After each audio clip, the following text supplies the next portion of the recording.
ಬಾಗುವುದನ್ನು ನಿಯಂತ್ರಿಸುವ ಮೆದುಳಿನ ಭಾಗ ಮಹಾಮಸ್ತಿಷ್ಕ, ಫಾನ್ಸ್, ಅನುಮಸ್ತಿಷ್ಕ, ಮೆಡುಲ್ಲ. ಯಾವುದು ನಮ್ಮ ದೇಹವನ್ನು ನಿಯಂತ್ರಿಸುತ್ತದೆ? ಐದಾರು. ಅನೈಚ್ಛಿಕ ಕ್ರಿಯೆಗೆ ಉದಾಹರಣೆ ನಡೆಯುವುದು, ಓಡುವುದು, ಮಾತನಾಡುವುದು, ಉಸಿರಾಟ. ಯಾವುದು ಅನೈಚ್ಛಿಕ ಕ್ರಿಯೆಗೆ ಉದಾಹರಣೆ?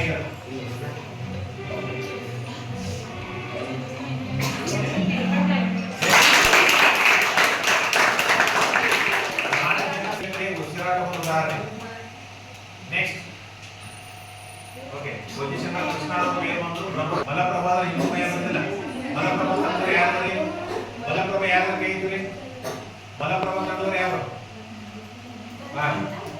ಎಂದ್ ವೇಳೆ ನೀವು ಆನ್ಸರ್ ಸರಿಯಾಗಿ ಕೊಡಲಿಲ್ಲ ಅಂದ್ರೆ ನೀವು okay. Next hormone auxin, gibberellin, cytokinin, abscisic ಆಮ್ಲ. ಕಾಂಪಿಟೇಷನ್ ಸರಿಯಾಗಿ ನೋಡಿ. ನೆಕ್ಸ್ಟ್ ಕ್ವೆಶ್ಚನ್ ನೋಡಿ, 12ನೇ ಪ್ರಶ್ನೆ. ಕೋಶ ವಿಭಜನೆ ಉಂಟು ಮಾಡುವ hormone auxin, gibberellin, cytokinin, abscisic ಆಮ್ಲ. ಕೋಶ ವಿಭಜನೆ ಮಾತಾಡಬೇಡಿ, ನೀವು ಆನ್ಸರ್ ಯಾರು ರಿಪೀಟ್ ಮಾಡಿ.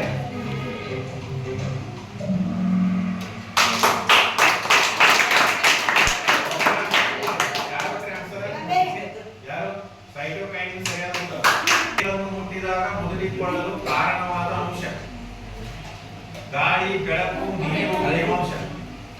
ಯಾವುದರಿಂದ ಸಮಸ್ಯೆ ಆಗ್ತದೆ? ಮುಟ್ಟಿದ್ರೆ ಮುಡಿ ಎದೆ ನೋಡ್ರಿ ಒಬ್ಬ ಯಾರು ಸರಿಯಿಲ್ಲ, ಇಬ್ಬರ ಸರಿಯಾದ ನೀರು ಸರಿಯಾದ ಏ ಸ್ವಲ್ಪ